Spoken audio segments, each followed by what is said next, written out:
மதுரை மாவட்டம் திருமங்கலம் அருகே உரப்பனூரில் கிராம நிர்வாக அலுவலரின் தலையில் அம்மிக்கல்லை போட்டு கொலை செய்யப்பட்டிருக்கிறார். அண்மை தகவலாக நாம் பார்த்துக் கொண்டிருக்கிறோம். கூடுதல் விவரங்களை எமது செய்தியாளர் அருண் வழங்க கேட்கலாம். வணக்கம் அருண், இந்த கொலைக்கான காரணம் என்னவாக இருக்கிறது? கொலையாளிகள் கைது செய்யப்பட்டிருக்கிறார்களா? கூடுதல் விவரங்கள். திவ்யா, மதுரை மாவட்டம் திருமங்கலம் பகுதியைச் சேர்ந்த முத்துப்பாண்டி, இவருடைய மனைவி ஆசை பொண்ணு, இவர்களுக்கு ஒரு மகன் ஒரு மகள் உள்ள நிலையில் முத்துப்பாண்டி உரப்பனூர் கிராம நிர்வாக அலுவலராக பணியாற்றி வருகிறார். இந்த நிலையில் திருமங்கலம் மம்சாபுரம் பகுதியைச் சேர்ந்த சம்ரத் பிவி இடப்பிரச்சனை தொடர்பாக இதனை முடித்து தர சொல்லி கிராம நிர்வாக அலுவலர் முத்துப்பாண்டியை அணுகியதாக கூறப்படுகிறது.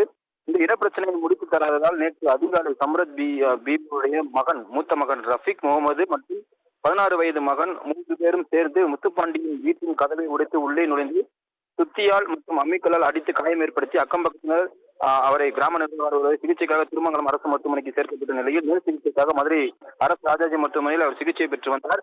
இந்த நிலையில் சிகிச்சைக்குள்ளிருந்து முத்துப்பாண்டி நேற்று இரவு உயிரிழந்த நிலையில் இச்சம்பவம் தொடர்பாக தாய் மற்றும் 2 மகன்களை கைது செய்து திருமங்கலம் நகர் போலீசார் விசாரணை மேற்கொண்டு வருகிறார்கள்.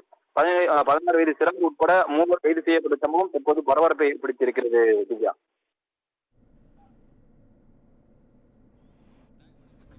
உங்களுடைய தகவல்களுக்கு நன்றி அருண்.